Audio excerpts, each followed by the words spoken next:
बनता है। मैंने कभी नहीं कहा कि ये मसला था, तो आज मैं कहूँगा कि मसला हल हुआ।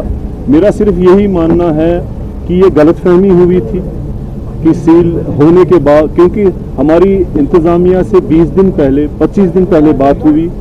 हम लोग म्यूनसिपल कॉरपोरेशन के कमिश्नर साहब के पास भी गए थे, जिन्होंने हमें लिख के दिया हुआ है कि ये property, this property belongs to the Srinagar municipal corporation.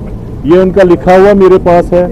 और उसके बाद फिर हम डिविजनल इंतज़ामिया के पास भी गए, लेकिन उन लोगों को किसने कैसे बात कही थी। कोई प्राइवेट आदमी कोई आया हुआ था, तो उसने उनसे कहा था कि ये मेरी प्रॉपर्टी है और मेरी प्रॉपर्टी पे ये बैठे हुए हैं। हालांकि म्यूनसिपल कॉरपोरेशन में लिख के देती है कि हम 1972 से इसका किराया ले रहे हैं। इस वक्त तक हमने इसका किराया लिया हुआ है। वही हमने डिविजनल इंतज़ामिया से भी कहा था। और उसके बाद जब हमने अपनी बात रखी सील होने के बाद, जब हमने अपनी बात उनके पास रखी, तो तब उन्होंने कहा कि हाँ, ये प्रॉपर्टी गवर्नमेंट की है। हम श्रीनगर म्यूनसिपल कॉरपोरेशन को गवर्नमेंट समझते हैं और वो गवर्नमेंट है हमारे लिए, तो गवर्नमेंट की प्रॉपर्टी है और हम किराएदार वहाँ पे हैं। बस हमारा सिर्फ यही कहना था।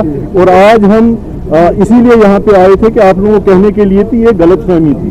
बाकी हमारा कुछ भी नहीं, इसके अलावा हमने कुछ भी नहीं कहना है। कि हाँ, मेरी उसके बाद जो मैंने अभी भी इससे पहले भी बात करी है कि हमारी यहाँ की जो एडमिनिस्ट्रेशन है, उनसे हमारी मोतबाना गुजारिश है कि अगर छोटे दुकानदारों को, आपके खुद के अल्फाज हैं कि हम छोटे दुकानदारों या 5 मरला 10 मरला और 15 मरला के जिनके पास ज़मीनें हैं, हुकूमत की सरकार की ज़मीनें हैं, उनके साथ हम नहीं छेड़ेंगे। तो हम सिर्फ याद दहानी के लिए आ जाए हैं कि आप उस पर अमल करें, क्योंकि हमारा जो कारोबार है काफ़ी देर से, काफ़ी सालों से ख़राब हो चुका है और हम आज परेशानियों में मुब्तला हैं।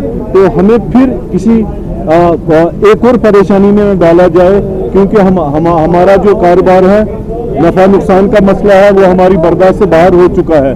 तो आज हम शायद इस पे भी सोच रहे हैं कि हम कारोबार चला सकते हैं या नहीं चला सकते, ऐसे हालात हैं। तो वही हमारी गुजारिश है यहाँ की इंतज़ामिया से कि इस मसले को एक ह्यूमन बीइंग, एक ह्यूमन हार्ट से देखा जाए और इस मसले को बजाय खुद, क्योंकि एक वो परेशानी की एक लहर सारी वादी में इस वक्त है और बेरोजगारी का खतरा लग रहा है हमें।